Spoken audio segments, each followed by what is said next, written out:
In this video, I show you how I dive deep into the mechanics of the car to find exactly what's wrong with it and fix it for free.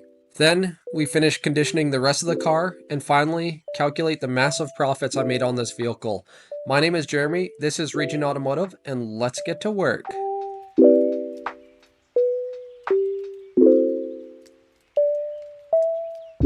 Okay, so before we jump in the repairs, I kind of want to do a walk around, just show you guys the vehicle, talk about the repairs it needs and kind of what we're going to do.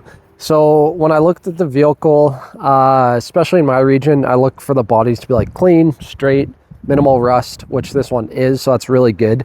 I don't know what's under these plastic fenders, but normally there's rust under there, but obviously I'm not going to take those off and find out. But overall, the car looks pretty good. It presents pretty well. Has some winter tires or all-season tires, it looks like, with pretty good tread. When I'm at the rear here, this is the first issue that we're going to have to dive into. The latch for the door is broken, so the glass works. I'm hoping that we can get this back panel off so I can open this door, or maybe the latch, I don't know, I'm going to do some research actually. Maybe this bezel comes off to get the latch. Either way, yeah, we got to find a way to get that latch out with the door staying closed. So that's our first issue. Walk around this side. Here's our second issue. The bumper's cracked. I haven't really taken this tape off, so we're going to take it off together. I'm hoping that we can use just some JB Weld and kind of clean that up. I may or may not go to the junkyard to get a bumper. We'll see how this looks. But if we look inside, like, everything's clean. This one looks like it doesn't have pets, which is good. It's decently dirty. Like, obviously it's been used. It's not too bad. It wasn't used as a work vehicle. Like I said, no pets, doesn't smell like smoke, no burns, rips or tears on the seat. Like I said, it's dirty, you know, it's salt from the winter stuff. So I actually decided on this vehicle, I do have enough in the profit, and I'm just kind of tired. I've been going through a lot of vehicles here, and I'm kind of tired of detailing vehicles. So I think I actually might just find someone online to detail it. But I'll start it up for you here. It actually starts right up. Yeah, again, this thing's been actually pretty well maintained. The previous person I bought it off of had it for like 5 years, and you know, I usually try to get a bit of the backstory on the person who bought the vehicle. So again, I can pass that story on when I sell the vehicle, and then it also just kind of tells me about the overall condition of the vehicle, like how much I'm going to fix and all that stuff. So I think I've mentioned in my previous videos, but nowadays especially, I really try to find good vehicles that have a good base that just need a little fixing up here and there, like this one has. And then yeah, I tested the AC, which is good. That works because we're kind of getting into the spring season here. That works really well, so that's good. Radio works. All the power windows worked. Even the sunroof worked, which is good.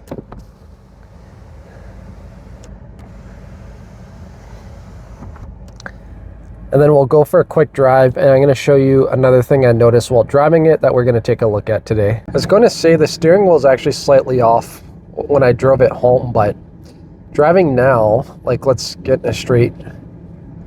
I guess it's still slightly to the right, but yeah, okay. It's like I'm driving straight here, and it's clocked a little bit to the right. So first I'm going to check all the tire pressures, but it's not pulling to one side or another, so I don't think it's the tire pressure.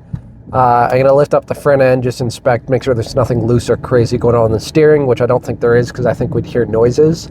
If not, I may take it for an alignment, or I actually just thought of another idea, which I did on another one of my cars.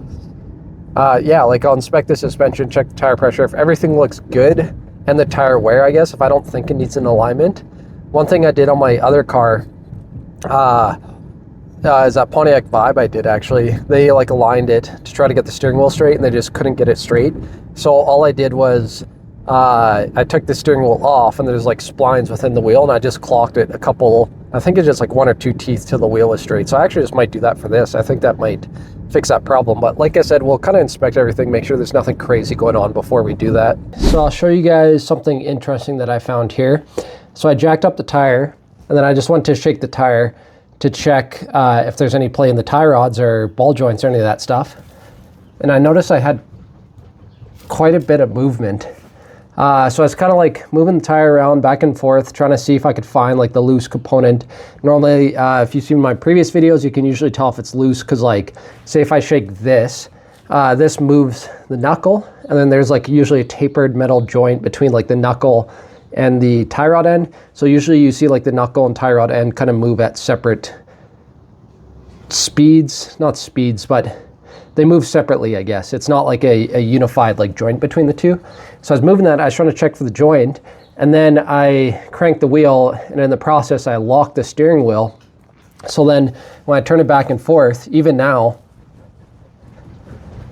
you can hear the steering wheel moving and the tire moving on the other side.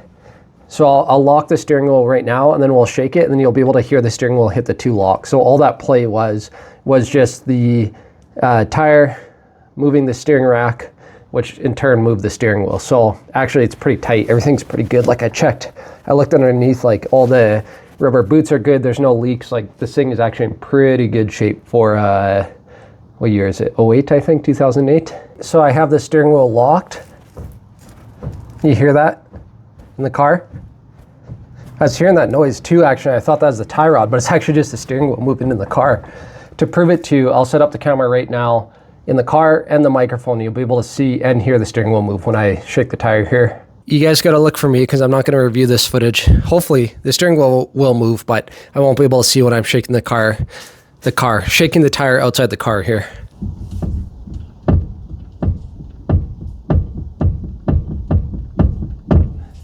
So I inspected the suspension as you saw. I lifted the other side, did the same thing to inspect, and it actually moved even less because it's further away from the wheel. I inspected the tires. The wear looks pretty even. Then when I was driving down the road, like the car tracked straight, just the wheel was slightly off. So I'm going to do that trick I was telling you guys about where I just like reclock the wheel. So to do so, we have to remove the airbag. And as you guys may know, whenever you mess with airbag systems, it always disconnect the battery.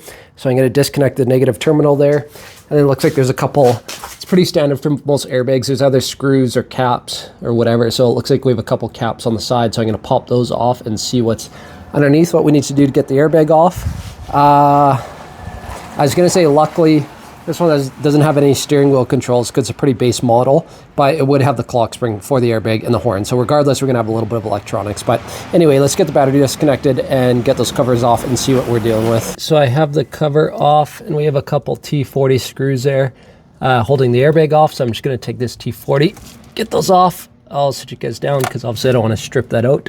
So I just removed those screws, and it's kind of nice actually. They're just retained in there with this little plastic clip. So all I had to do was just back them off, and the airbag came right out. And that reveals our, I don't know what size that is. I'm going to check this afterwards. I'm guessing, hopefully I have the right size socket. I should. I don't know. What's that look like, guys?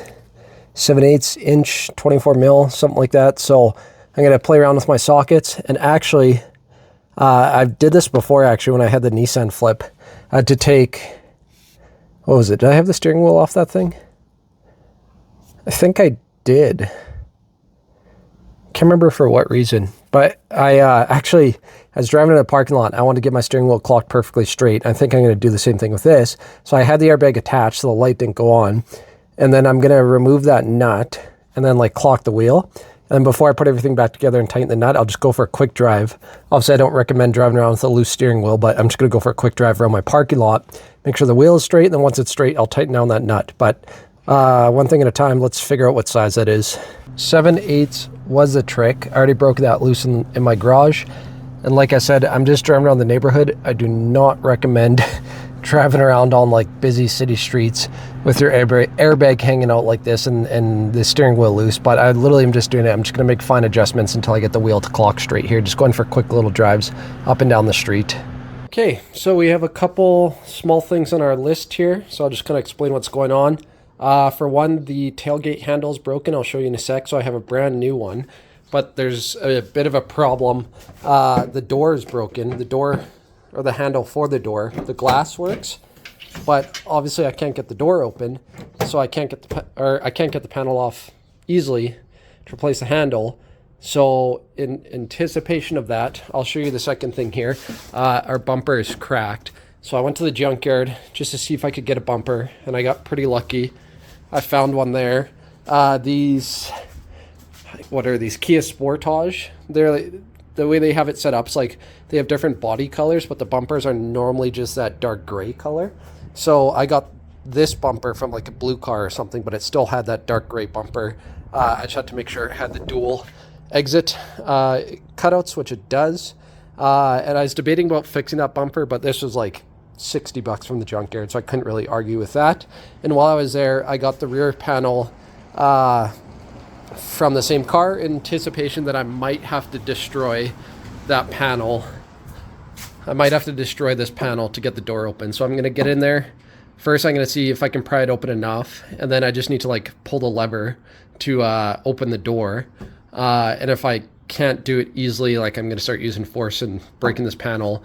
And if that still doesn't work, then like last resort, which I don't really want to do, is take the grinder and like cut an access hole in the panel. So yeah, let's jump in there and see what we can do. So it worked out quite well. I had these big, these are actually tin snips, but it worked out quite well. I was able to cut around because the panel kind of like encompasses this latch for the window and this vent, whatever that is. So actually I was going to say, I like getting parts at the junkyard for two reasons. One, obviously it's nice to get them for cheap. Like that whole panel is $20. There's no way I could order that online for less than that. Shipping alone would be more than that. And then also it's nice, like you don't have to take as much care, obviously, when you're taking the part off. And then you kind of learn how it works to come off for your actual car that you're getting the part for. So when I did that, the door was already open at the junkyard. So the panel like kind of pops out from the bottom, and then it lifted over these two things here. But I can't pop mine out from the bottom first. And again, knowing that I had the second panel, so I just cut around and got rid of the bit that's holding that in. So this should, yeah, you see how it's opening up there? Beauty. Yeah, so I'm just gonna go get that panel. It's like almost open enough, and then I'll be able to reach in and grab the lever to open the hatch. So that actually hasn't been too bad so far. Fingers crossed. Well, I got some good news and some bad news. Good news is I got the panel off. It wasn't too hard. Like I said, I just cut around that, took the clips up here. Took the handle off, a couple screws there, whatever, and just kind of force it off because there's a couple clips in the bottom that I couldn't get without opening the door. So I just kind of forced it off, broke it off, whatever. It's fine. Like I said, I got another panel. But the bad news is the handle works just fine. It's something that's actually in the latch that's broken. So I'm going to have to dig in there and fingers crossed, this is where it could be a pain. Hopefully I can get that latch open. Hey guys, I got it. I'm so excited. I've been working on that excursion that I have on the channel, and the rear latch was also sticking. I didn't make a video on this one, but it would not release. It was such a pain in the butt. I actually ended up just, I'm not even kidding, I lit the whole mechanism on fire and it just melted all the plastic and springs and all that crap until it came apart. So I'm excited that this one came out as easily as it did. So what I did is here's the lock mechanism assembly, whatever. I disconnected the linkages for that. The plug, 10 mils, just removed it so I had the space. And you can actually see kind of how the lock mechanism works down there. That little tab there, you need to push that to the left to open the lock mechanism, or open the tailgate. So right now I'm pushing down on the lever, and the lock is allowing it, I believe. Is that locked or unlocked? Let's see. Yeah, so that's, oh yeah, look, it was just sticky. So actually I'm going to take this apart and clean it. That's awesome. Well, maybe the spring's broken, but anyway, so now it's unlocked. To just push on that lever, and then I'm able to open the tailgate. So all I needed to do earlier to open it, I just press that lever to the left. So let's open this, and I'm going to take this latch out, and we actually might be able to clean it and get away without replacing the part. So I took this little cable is for the, it tells like the dash, like if your rear light's open or not. So just a little plug on there. I just took that off, and it's covered in a bunch of corrosion there. And this whole thing is covered in corrosion. But now if I look at the lever there, it seems to open. So I'm going to try Just kind of clean this out. I'll scrub all that corrosion out, and I'm just gonna like douse everything in WD-40 or silicone spray. Kind of open this latch a couple times, and I think that, I bet you this is just sticky latch from the corrosion. I bet you we can get away. Not that I don't mind buying the part, but I ordered this on Amazon. Foolish me, it's one of my rules is to not throw parts at a vehicle, but I did. I just took a gamble. And I lost because this actually wasn't broken as the latch. Like I said, I don't mind buying the part, but it just, I'm here. I kind of want to get this done. So yeah, like I said, I'm going to lubricate that, and I bet you that will fix our problem.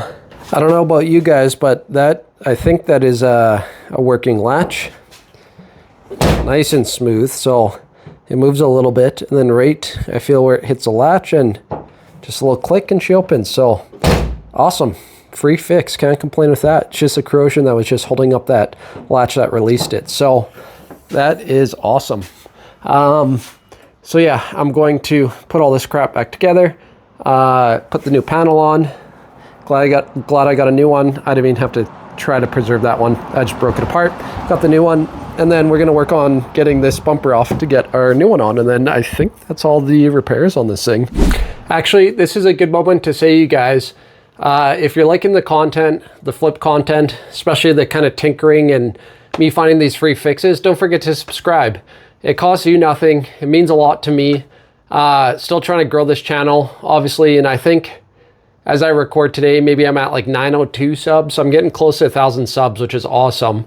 Thank you everyone that subscribed so far. Yeah, so if you enjoy the content, just a friendly reminder to don't forget to subscribe. Thanks, guys. So I got the panel all on. Everything's all good. Back together there. The glass mechanism's working, and then the door mechanism's working, so that's great. So next up, we're going to get this old bumper off. To do so, there's a few, I think I'm gonna have to take the tire off because I want to use my impact, because I find with these rusty trim bolts, if I just kind of like shock them loose with the impact, that's the best way versus they just start to spin and break. So yeah, I'll probably lift up, take the tire off. There's a couple bolts here. It's usually trim clips. Reason why I needed to get the hatch open. Uh-oh. Is there not trim clips on this one? Do I have the wrong bumper?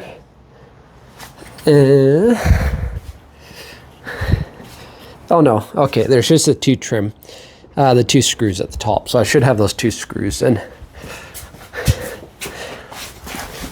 Yeah, these guys right here. So take these screws off, and then there's a bunch of trim clips underneath. Yeah, so I'm just gonna work my way around the bumper, take all the fasteners off, and this old one will slip off. Okay, so got the old bumper off. It was, old one there.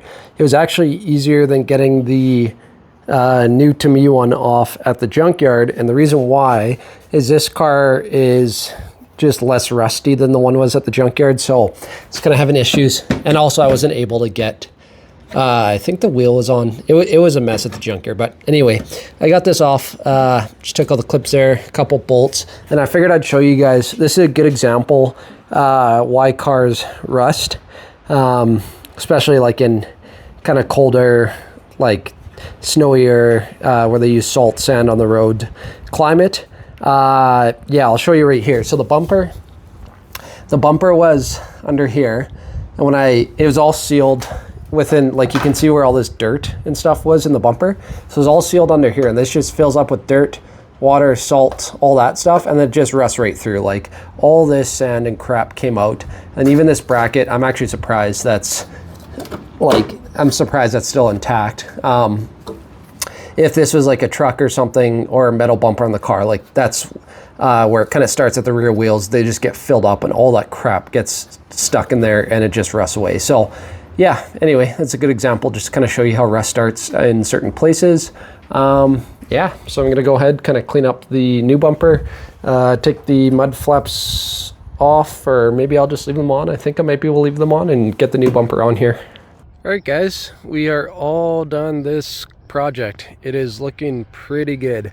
I don't know if I mentioned in the earlier clips or not, but I ended up paying someone to detail it, and I'm glad I did, because they did an excellent job. They definitely spent a lot more time and detail than I would have. Yeah, it was just like a younger guy in my area, I guess, and he charged me 140 bucks. And like I said, I'm glad I did it. Looks really good. Like everything's clean and fresh. Rest of the car, the exterior actually didn't have a lot of damage, which is good. And then the mechanical was just kind of the small things that we fix up in the video. I'll start it up just to show you how good it starts up.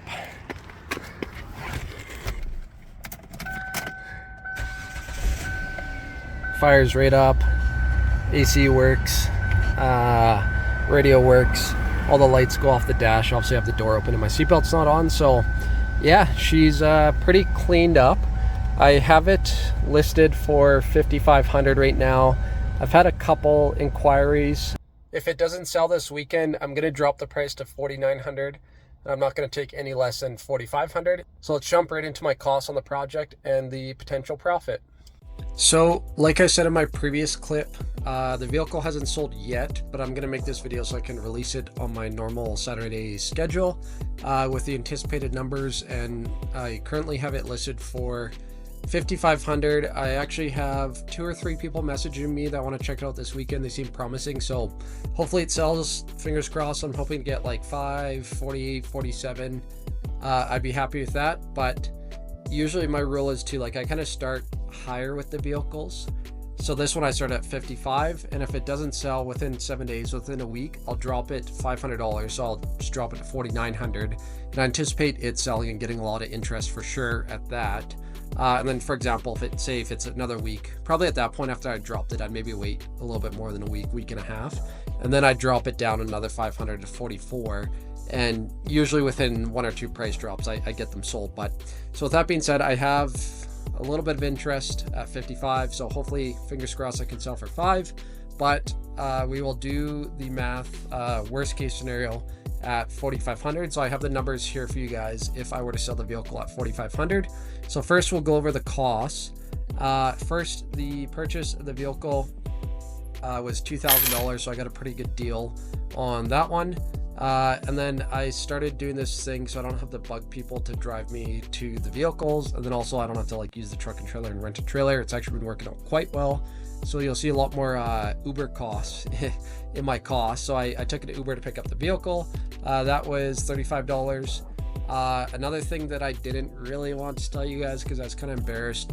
When I was messing, I made some shorts on it actually. When I was messing with the steering wheel there, I was like trying to pull the steering wheel off. Like sometimes they're kind of stuck on the flange there. So I was pulling it off and the clock spring was together and it like ripped apart the whole clock spring. So I destroyed the clock spring. I didn't show any of that in the video.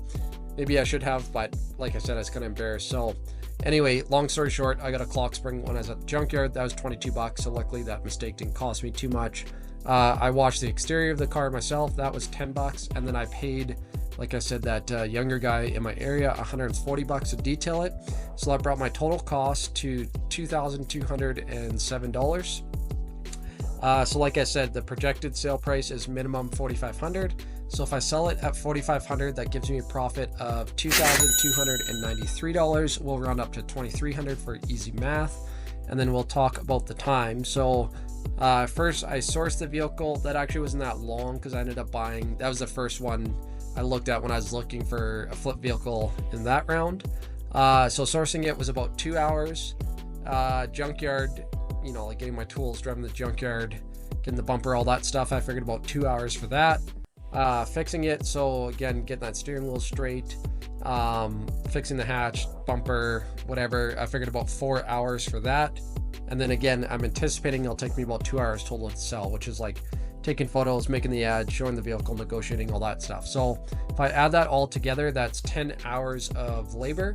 So if I take my profit of $2,300 divided by my labor of 10 hours, that's $230 an hour. So that's pretty good on that one. So that's my video on this flip. Thanks for watching, you guys. Don't forget to like, comment, and subscribe if you like the content, and stay tuned for the next one.